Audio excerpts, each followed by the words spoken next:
On August 17, 2025, 6ix9ine's girlfriend was shot and killed outside a nightclub. The streets are buzzing with speculation, and all eyes are on Trippie Redd. After all, his feud with 6ix9ine has been bitter and ongoing for years. Yo, don't talk about, bro. You want to talk about how you was in New York? You was supposed to pull up. And the rumors might not be so far off. New footage has surfaced suggesting Trippie Redd may have orchestrated the entire hit. I've got the receipts, so let's break it down. 6ix9ine's girlfriend was shot, and the feud between Trippie Redd and 6ix9ine is clearly far from over.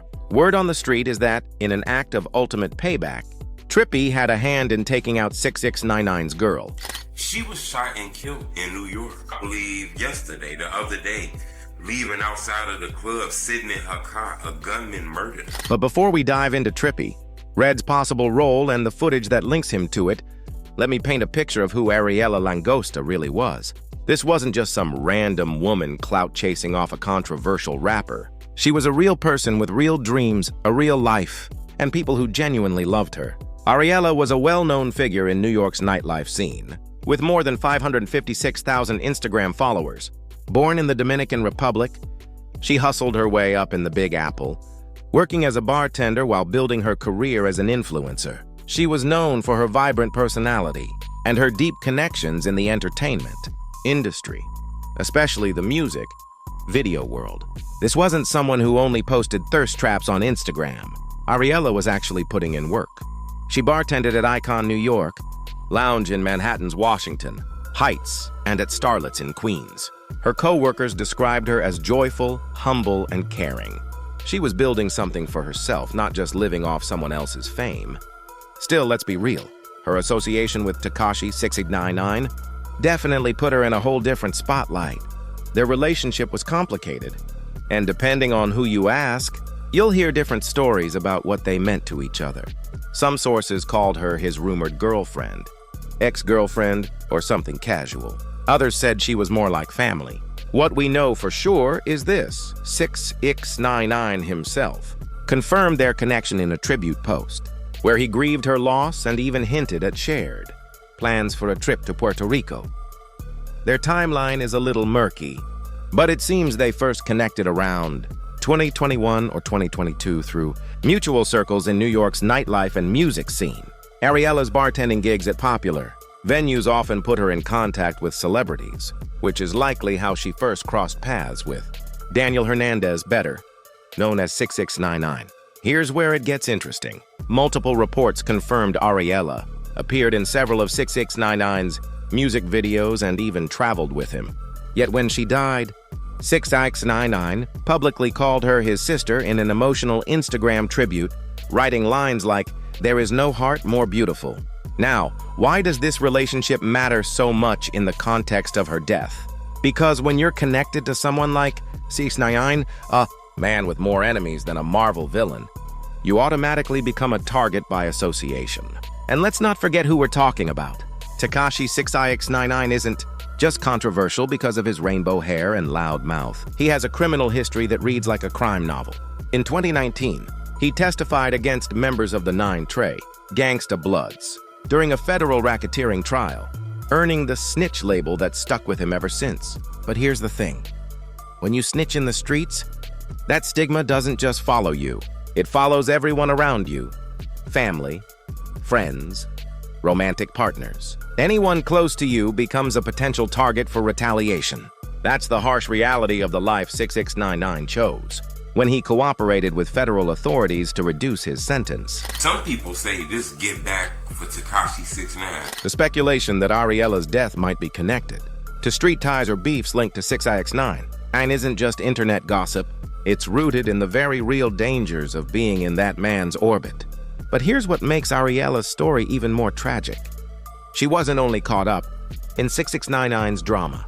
Reports suggest she was also involved with another man, not a Cartier at the time of her death. He's described as a suspected gang leader or criminal figure who entered the U.S. illegally and already had a record in the Dominican Republic. That means Ariella may have been caught between two dangerous situations: her past association with a known snitch and her current involvement with someone who might have been the real target that night. The deeper you dig into Ariella's story, the more you see she wasn't just another name in the headlines. She was a real person trying to navigate a dangerous world.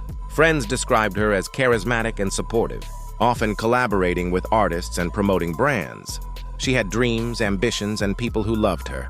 But in the world of hip-hop beef and street politics, being in the wrong place at the wrong time, or simply knowing the wrong people, can cost you everything.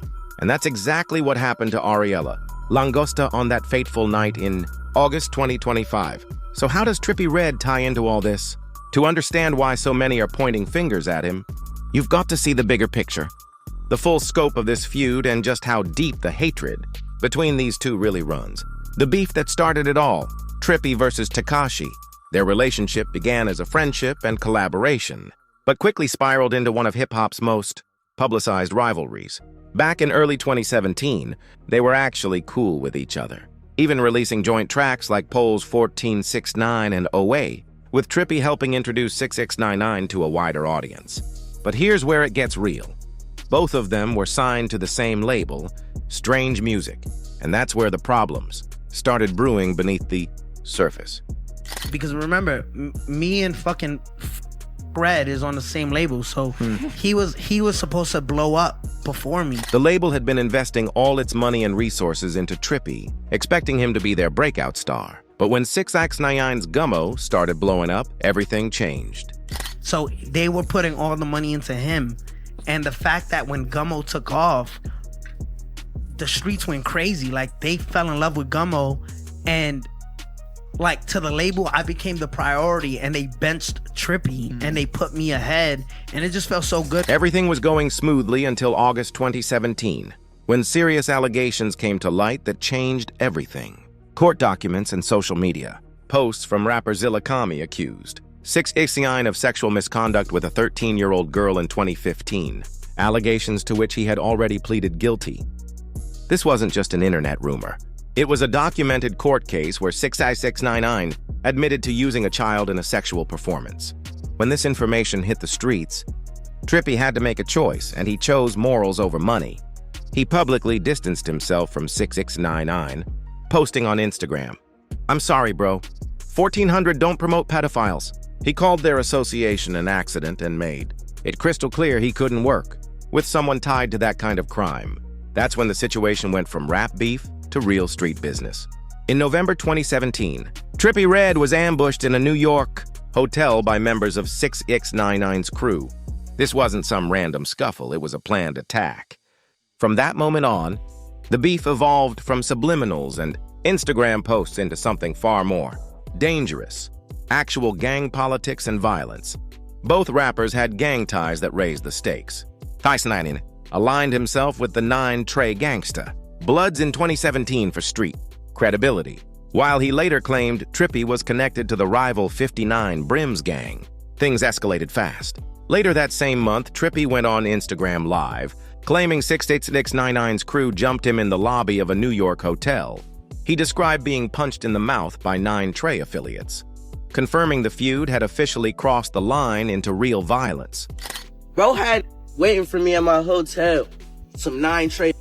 As soon as I walk in the building, hit right in my mouth. Got hit in my mouth. Then my beat his niggas' asses and then they ran. But here's where it gets even crazier. Years later, during 6ix9ine's federal trial, he testified that he personally ordered the hotel attack on Trippie. Redd admitting to following Trippie's fan and orchestrating the entire assault. This wasn't just random street beef. It was calculated, premeditated violence. After the physical altercation, both artists shifted into psychological warfare. They knew that in the social media era, destroying someone's reputation and credibility could hit harder than any physical punch. 6ix9ine went straight for Trippie's image, attacking his authenticity, his street credibility, and even his personal relationships. In April 2018, 6ix9ine accused Trippie of being involved with underage rapper Bod Baby. Both denied it, with Bod Baby later clarifying that it was nothing more than a kiss when Trippie was 17. Meanwhile, Trippie fired back, questioning 6ix9ine's authenticity and calling him out for hiding behind gang members for protection. Then in May 2018, Trippie posted on Instagram claiming he deserved credit for 6ix9ine's success, insisting that without him, 6ix9ine would have never had Billboard hits. The feud reached a new level when Trippie teamed up with some heavy hitters for a diss track. On June 1st, 2018, he released I Kill People alongside Tado and Chief Keef, an explicit, direct shot at 6ix9ine. But 6ix9ine wasn't about to stay quiet. He clapped back in the most savage way possible, blasting Trippie as a hypocrite for collaborating with his rivals. I remember when Trippie made that lie up in that rumor up saying, yo, I can't support no pedophiles and I can't surround myself with that line. Now he over here making a song with somebody that beat a girl. 6ix9ine pointed out that Trippie claimed he couldn't work with people who hurt women, yet he collaborated with Tado, someone accused of domestic violence. The streets were watching, and 6ix9ine was scoring points in this war of words. He even posted a video of himself mockingly dancing to I Kill People, turning the threats into a joke. By mid-2018, both rappers were locked in a toxic cycle of trying to outdo each other's disrespect. Every line had been crossed. Criminal cases, underage allegations, gang politics, and even orchestrated violence were all dragged into the feud. But 6ix9ine wasn't done. He was plotting something even bigger. In mid-2018, Trippie Redd broke up with his girlfriend Ilek, and he publicly predicted on Instagram that she would end up with 6ix9ine, calling her out for being promiscuous. That prediction set the stage for one of the most devastating revenge plots in hip-hop history. 6ix9ine saw the opportunity to hit Trippie where it hurt most: his pride, his reputation, and his manhood. All he needed was patience and the perfect moment to strike. Rap beef is often petty, but 6ix9ine elevated the pettiness to a new level when he decided to weaponize Trippie's personal relationships. In October 2018, 6ix9ine posted videos and photos of himself in bed with Trippie's ex, Ilek, taunting him. This wasn't about music anymore. This was about humiliation. In the video, 6ix9ine and Ilek sang Trippie's songs together in bed, with 6ix9ine claiming he had slept with her. It was pure disrespect designed to crush Trippie's pride. And here's why this matters to Ariella's story. 6ix9ine has a long history of using women as weapons in his beefs. He doesn't just go after his enemies. Directly, he targets the people they care about most. It's psychological warfare, proof of how far he's willing to go to destroy someone. But behind all the trolling, the tension was very real. 6ix9ine even testified that he wanted something done about Trippie Redd because of their feud, including ordering attacks in response to the diss tracks. The dynamic shifted completely in 2019, when 6ix9ine was arrested on federal racketeering charges. Instead of standing tall, he cooperated with authorities, testifying against his gang associates and giving up information that led to multiple convictions. This move didn't just get him a reduced sentence. It painted a permanent target on his back. In hip-hop and in the streets, he was now branded a snitch. But it also forced his enemies to be more cautious. Everyone knew 6ix9ine had no problem giving up names if it meant saving himself. For Trippie, this created a strange situation. On one hand, 6ix9ine's cooperation with law enforcement validated everything Trippie had said about him: untrustworthy, lacking credibility, and built on lies. But on the other hand, 6ix9ine's status as a federal informant made him even more dangerous. He had nothing to lose. Even after his release in 2020, the feud with Trippie continued to simmer. In 2023, Trippie taunted him on social media over album sales, proof that the animosity was still alive and well. What sets this beef apart from most rap rivalries is that it's not just about music or competition. It's about personal violations, betrayals, and years of deep-rooted hatred. When 6ix9ine humiliated Trippie with his ex-girlfriend, when he ordered physical attacks, when he dragged gangs into federal indictments, those weren't just shots in a rap battle. They were wounds that cut deep. This isn't the kind of beef you walk away from. This is the kind that makes people think about revenge. And when you mix that level of personal hatred with the dangerous world both rappers operate in, it creates a situation where anything can happen. What makes it even more disturbing is how the feud has consistently escalated. Words, then violence, then personal relationships, then death threats, and now possibly an actual death. Some associates have claimed parts of the beef were staged for publicity. But even if some moments were exaggerated for clout, the violence and consequences were real. The hatred was genuine, which brings us to the tragic night Ariella Langosta lost her life, and why so many in the streets believe Trippie Redd's long-standing hatred for 6ix9ine may have finally found its deadliest expression. The night everything changed: death, speculation, and accusations. On August 17, 2025, Ariella Langosta's life was cut short. She was reportedly shot and killed in New York, under circumstances that remain murky and hotly debated. Here's where it gets complicated. The details of her death are conflicting, confusing, and buried under layers of street politics that make real investigations nearly impossible. The official story is that Ariella was found dead in a vehicle, with police treating the case as suspicious. But depending on which source you believe, the shooting happened under entirely different circumstances. Some reports place her death on the Cross County Parkway in Mount Vernon, where she was found in a disabled vehicle around 8 a.m. Others tie it to a mass shooting at Taste of the City Lounge in Crown Heights, Brooklyn, where 3 people were killed and up to 10 injured at 3:27 a.m. The fact that even the basic details of that night remain unclear is not a coincidence. It's the kind of chaos that follows street violence where nobody wants to talk to the police, and the truth gets buried under silence, fear, and conflicting accounts. In the absence of clear facts, the streets did what they always do, started filling in the blanks. And some of those blanks point straight at the never-ending war between Trippie Redd and 6ix9ine. According to multiple reports, Ariella wasn't alone that night. She was with Nata Cartier, described by some as a suspected gang leader, maybe even her man.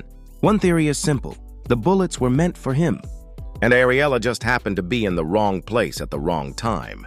But not everybody is buying that. Another theory spreading fast is way darker: that Ariella was targeted because of her connection to 6ix9ine.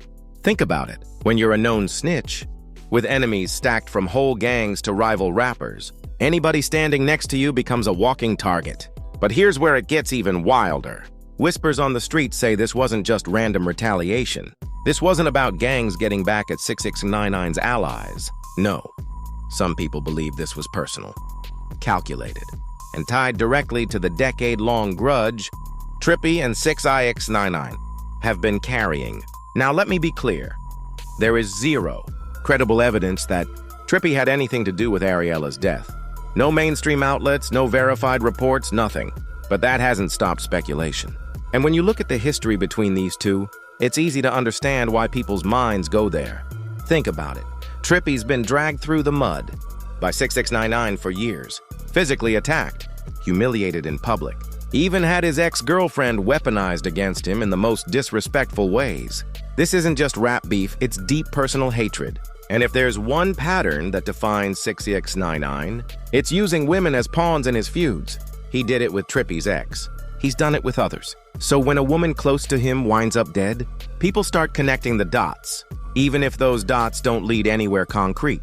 The street theory goes like this: Trippie's been waiting, watching, biding his time for the perfect moment to strike back. And maybe, just maybe, this was it. Instead of going after 6ix9ine directly, a move that would have been too risky and way too obvious, the theory goes that Trippie struck where it would hurt the most, by targeting someone 6ix9ine actually cared about. And what makes this theory so disturbing to some people is the timing and the pain it clearly caused. When Ariella was killed, 6ix9ine didn't hide his emotions. He flooded Instagram with raw posts, pictures, captions, tributes. He called her his sister, credited her with holding him up during his darkest times, and you could feel the grief in every word. This wasn't some casual connection. This was family to him, so if someone wanted to break him emotionally, Ariella would have been the perfect target. But here's the problem with that theory. To believe it, you'd have to believe Trippie Redd is capable of orchestrating a murder just for revenge. And while the beef between these two has gotten violent, ugly, and personal, that's still a huge leap without evidence. So let's step back. What do we actually know? And what's just speculation? The facts are clear. On August 17th, 2025, Ariella Langosta was shot and killed in New York.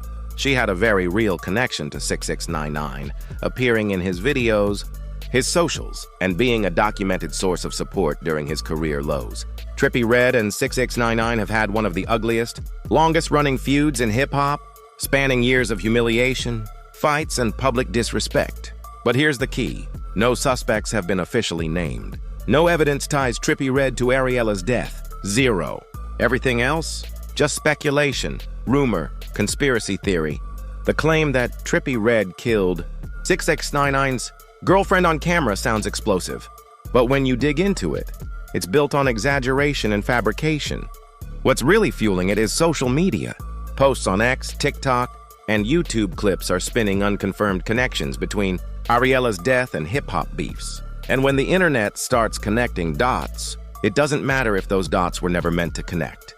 The truth is, violence in the hip-hop world almost never has one clean explanation. It's layered. Gang politics, personal vendettas, random street beef. Ariella's death could have been connected to any of those, or none. But until hard evidence surfaces, everything else is just noise. Ariella may have been caught in crossfire involving her partner, Natardier. She may have been targeted simply for being close to 6ix9ine, or her death could have had nothing to do with rap beef at all. But here's what it really shows. The hip-hop world, especially the parts tied to gangs, federal cases, and years of bad blood, is dangerous ground.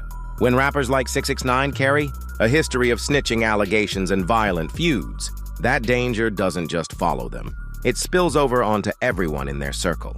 And yes, the feud with Trippie Redd has been ugly, personal, and violent. But to jump from they hate each other to he orchestrated a murder is a massive leap, with no evidence to back it up. The truth is simple and devastating. Ariella Langosta was a real person. She lost her life in a senseless act of violence. Whether it was connected to 6ix9ine, to her own associations, to random crime, or something else entirely, the result is the same. A young woman is gone, and her loved ones are left shattered. Her workplace, Icon, New York, shared a heartbreaking tribute. Today we lost our shining star, Ariella Langosta. Our hearts are broken. Your joy, your humility, and the way you treated everyone with so much care always made you stand out. That's how Ariella deserves to be remembered. Not as a pawn in some rap beef, not as the subject of conspiracy theories, but as a daughter, a friend, a shining light in the lives of those who knew her. As of now, the investigation is still ongoing. No arrests have been made. No evidence ties Trippie Redd or anyone else in the industry directly to her death. Until the police name suspects, until charges are filed, everything else is just noise. And when it comes to 6ix9ine, there will always be more rumor than fact. That's the world he lives in. But behind all the speculation, let's not forget, the real tragedy here is the loss of Ariella herself. What we're left with is a tragic death, a heartbroken community, an investigation still wide open, and far too many unanswered questions. The feud between Trippie Redd and 6ix9ine will almost certainly carry on, but let's hope it never spills over into more real-world violence or loss of life. That's where we'll leave it for now. If you found this story compelling, make sure you check out the videos on your screen right now. They dive even deeper into the untold stories and dark rivalries shaping hip-hop today.